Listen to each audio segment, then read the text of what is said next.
Bonjour.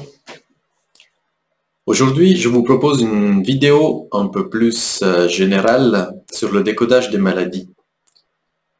J'ai envie de vous parler du processus de la maladie et puis de qu'est-ce qui fait que ce que nous vivons est parfois pris en charge par le corps, par notre corps. Alors, le décodage biologique, qu'est-ce que c'est? Réponse courte, c'est donc une méthode qui permet de mettre en évidence un lien entre le symptôme vécu par la personne et ce qu'elle vit. Et surtout la façon dont elle le vit. N'oublions pas qu'un corps qui ne modifie jamais son fonctionnement, c'est un corps qui est mort.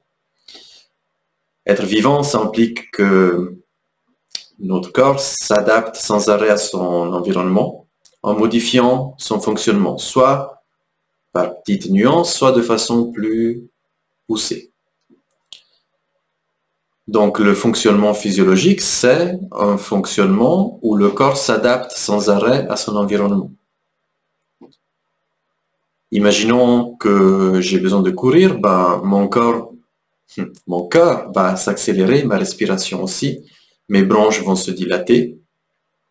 Ce sont toutes des réactions physiologiques qui sont une adaptation à ce que je suis en train de vivre dans la matière. J'ai vraiment besoin de courir, j'ai besoin de plus d'oxygène.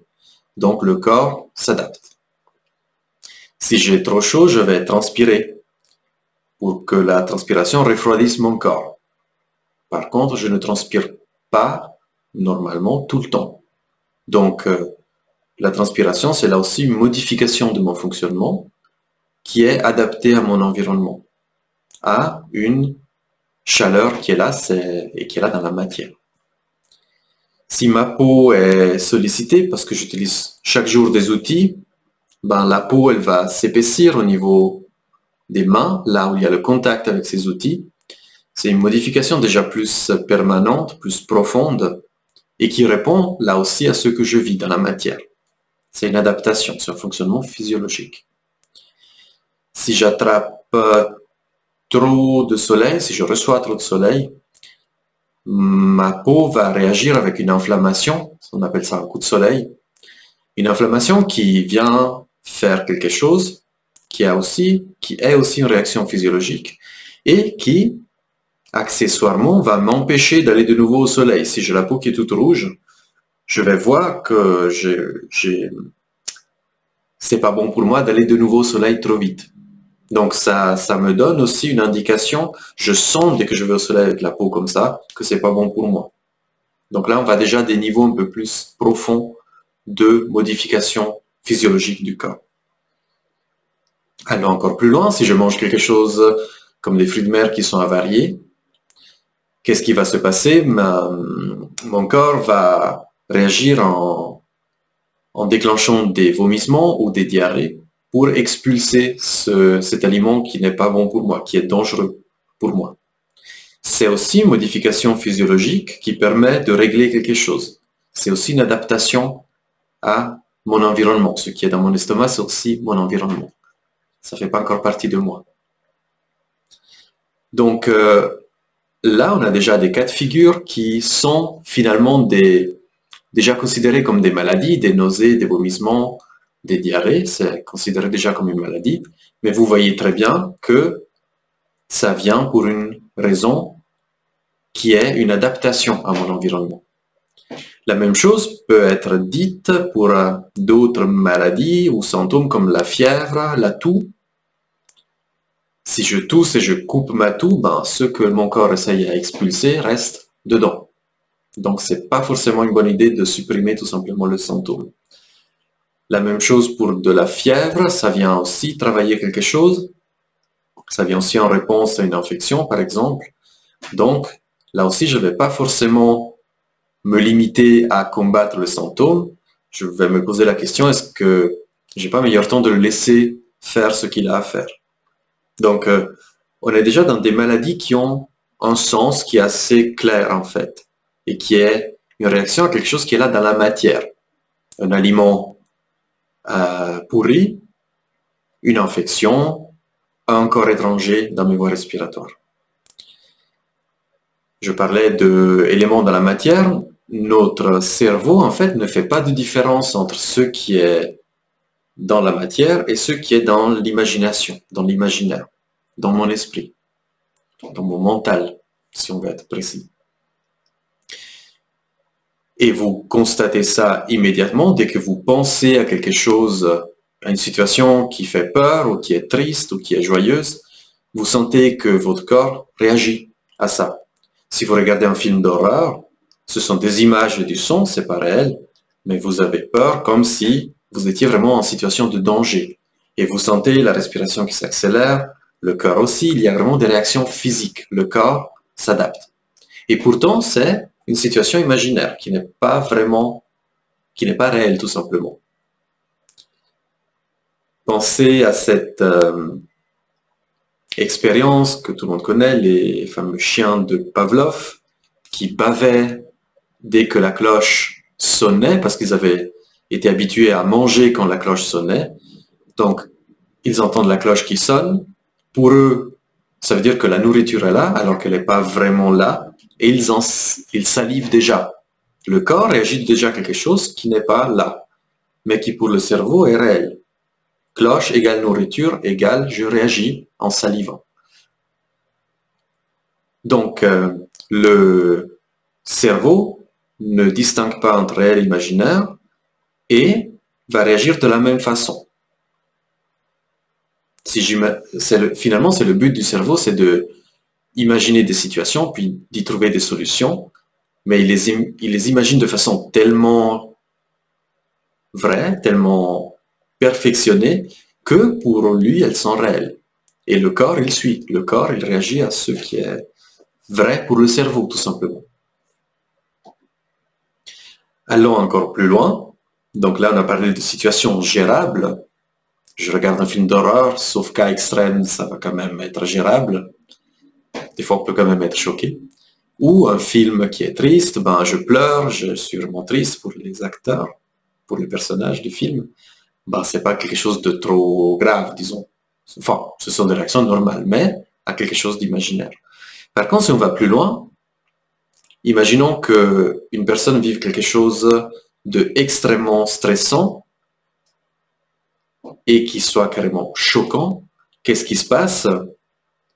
Bah, déjà, pendant la période de stress où je vis ça, mon cerveau va aller dedans, il va chercher une solution, et vous le voyez quand vous vivez quelque chose, il y a ceux qui est vraiment là, mais il y a aussi tous ceux que ça donne, que ça nous donne comme signification, qu'on y met comme interprétation.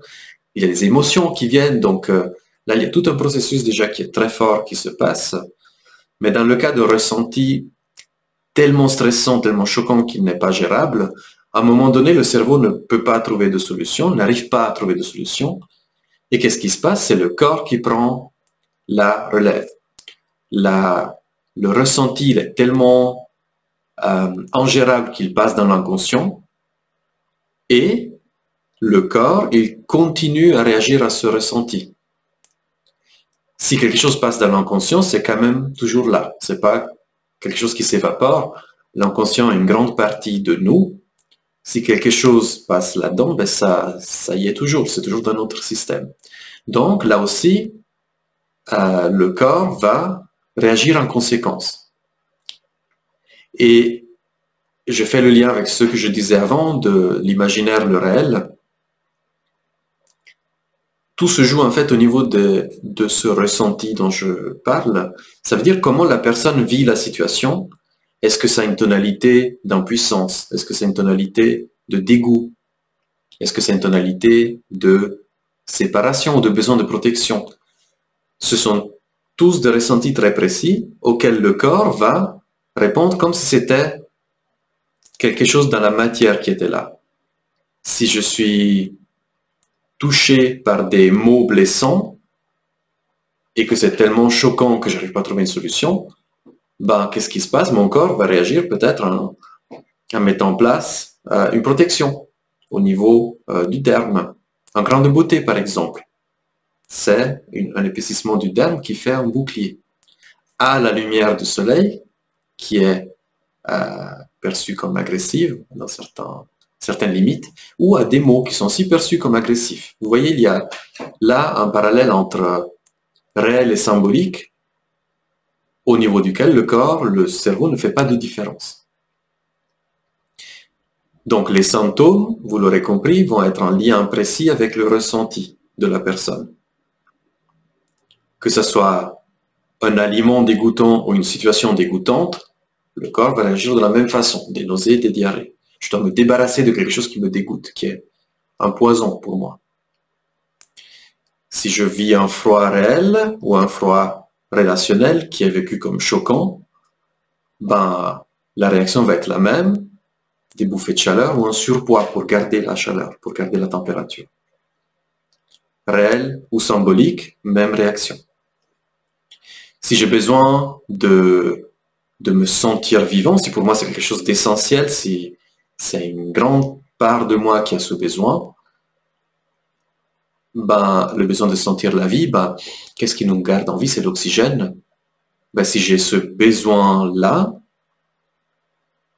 je peux peut-être commencer à fumer. Paradoxalement, la fumée que je sens dans mes poumons, c'est plus fort que l'oxygène, je la sens mieux. Donc ça me dit, ah oui, je suis bien en vie. C'est une possibilité, c'est pas la seule pour la fumée. Si je dois fournir un effort supplémentaire, je suis en train de jouer un match de hockey, aller encore un effort pour gagner. Ah, une crampe, ça veut dire que j'ai demandé trop à mon corps. Bah, si symboliquement je vis une situation, je me sens impuissant, je sens que je dois fournir un effort qui va au-delà de mes capacités, ben, j'aurai peut-être des crampes la nuit. Donc même symptôme, pour un ressenti réel, le match de foot ou de hockey, c'est plus ce que j'ai dit, ou le besoin de me surpasser dans un domaine symbolique. Mais bien réel pour mon système. C'est pas une lubie, c'est quelque chose de très, très important pour moi. Donc, la maladie est une recherche de solutions symboliques par mon système corps-cerveau. Et donc, plutôt que de se limiter à lutter contre les symptômes, on peut se poser la question, que cherche à faire la maladie? Qu'est-ce qu'elle travaille exactement? En quoi le symptôme a du sens pour ce que je vis? Mais attention, c'est pas facile puisque, je l'ai dit, ça passe dans l'inconscient. Ce sont des ressentis tellement forts qui sont difficiles, qui sont faits impossibles à gérer. C'est pour ça que ça passe dans l'inconscient. Ça vient peut-être toucher à des choses qu'on a déjà vécues et qui ont été difficiles pour nous, comme si on avait été programmé pour certains ressentis qui sont trop forts pour nous. Donc si ça passe dans l'inconscient, ben c'est pas si facile d'aller le rechercher. Et c'est peut-être même pas juste. Il faut vraiment que ce soit la personne qui le demande et qui ait cette envie. Là, on peut y aller. Mais c'est pas quelque chose à creuser sans l'accord de la personne. Ça, c'est très important. Donc, d'aller connecter au ressenti qui est travaillé par le symptôme, ça permet déjà de la compréhension. Ça permet de mettre du sens dans la maladie de la personne. Et finalement, ça permet de passer de « mon Dieu, j'ai quelque chose qui me tombe dessus, je vis quelque chose de difficile et en plus, je suis malade. Ah, ok, c'est une maladie. Ah, ben, ça vient travailler ça, ok, c'est un lien avec cette situation. » Ça permet déjà de vivre la maladie différemment et pas, peut-être même pas, comme un choc supplémentaire. Si on m'annonce que j'ai une maladie grave, ben, ça va être un choc aussi, un choc supplémentaire. Donc, de la compréhension, du sens, en décodant finalement ces symptômes, et ça peut aussi ouvrir la voie à la guérison, ou, en tout cas, à une reconnexion à soi. Qu'est-ce qui fait que ce ressenti, pour moi, était ingérable? Qu'est-ce qui fait que dans cette situation, je me suis senti comme ça? Quelle part de moi n'a pas pu s'exprimer? Qu'est-ce qui avait besoin, et qui a encore besoin d'être nommé? Ça passe par la remise en conscience avec douceur, avec le rythme qui est approprié pour la personne, de ce qu'elle vit et de ce qui ne peut pas être exprimé, et qui s'exprime finalement par le symptôme. Et c'est là que le décodage a du sens, c'est de permettre cette reconnexion à une part de soi qui n'a pas pu s'exprimer, qu'on croit, enfin c'est une part souvent qui est en nous, et plus ou moins consciemment on se dit mais cette part ne devrait pas être là. Voilà. Je reviens donc à ma phrase du début, le décodage est quelque chose qui permet de faire le lien entre un symptôme et un ressenti stressant vécu par la personne. Et c'est là toute l'approche de la maladie qui a du sens, je trouve, c'est de l'utiliser comme canal privilégié, parce que ça prend des fois une place énorme, pour connecter à soi-même, au bon rythme, et seulement si la personne le demande. Je vous remercie pour votre attention, et à bientôt.